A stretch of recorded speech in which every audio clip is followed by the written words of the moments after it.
বিহালীৰ কুহিয়াৰবাৰীত পথ দুৰ্ঘটনা। বিহালী সমষ্টি জিঞ্জি আৰক্ষী থানাৰ অধীনৰ কুহিয়াৰবাৰী চেণ্টাৰত পথ দুৰ্ঘটনা। গুৰুতৰভাৱে আহত এগৰাকী বাইক আৰক্ষী তেজপুৰ দিশৰ পৰা লখিমপুৰ অভিমুখে গৈ থকা AS07CC1232 নম্বৰৰ বাহনখনৰ সৈতে AS326614 নম্বৰৰ বাইক আৰোহীজনৰ সৈতে দুৰ্ঘটনা সংঘটিত হয়। কুহিয়াৰবাৰী চেণ্টাৰৰ ক্ৰমিক কৰাৰ সময়তে এই দুৰ্ঘটনা সংঘটিত হৈছে। স্থানীয় ৰাইজে বাহনত আহত ব্যক্তিজনক কেটেলা হস্পিটেললৈ প্ৰেৰণ কৰে। News desk report, big news.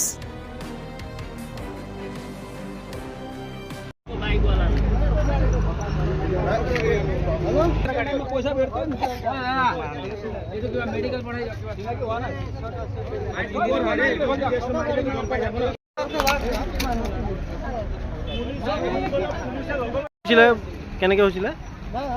গাড়ীখন এফালৰ পৰা আহি আছিলে, ইফালৰ পৰা তেওঁ মানে ক্ৰছ কৰি আছিলে, সেইটোতে মানে লাগিল। আৰু আচলতে ভুলটো কাৰ দেখিছে আপুনি? আমি দোকানৰ পৰা দেখিলোঁ ন, গাড়ী পাৰ হোৱাটো দেখিলোঁ। মানে এতিয়া গাড়ীটো দুটা, কিন্তু চাইডৰ পৰা আহিটো সিপাৰে হৈ গ'ল ন, সিপাৰৰ পৰা আহি আছিলে আৰু গাড়ী ইফালৰ পৰা স্কুটাৰত আছিলে। মানে ক্ৰচিং লোৱাৰ সময়তে ঘটনাটো। ল'ৰাজন ক'ৰ হয়? চিনি নাপালোঁ। গাড়ীখন চিনি পাইছে নেকি? গাড়ীখন আছে ইয়াতে, গাড়ীখন ধৰিছে ৰাইজে? গাড়ী ৰখি আছে, গাড়ী যোৱা নাই।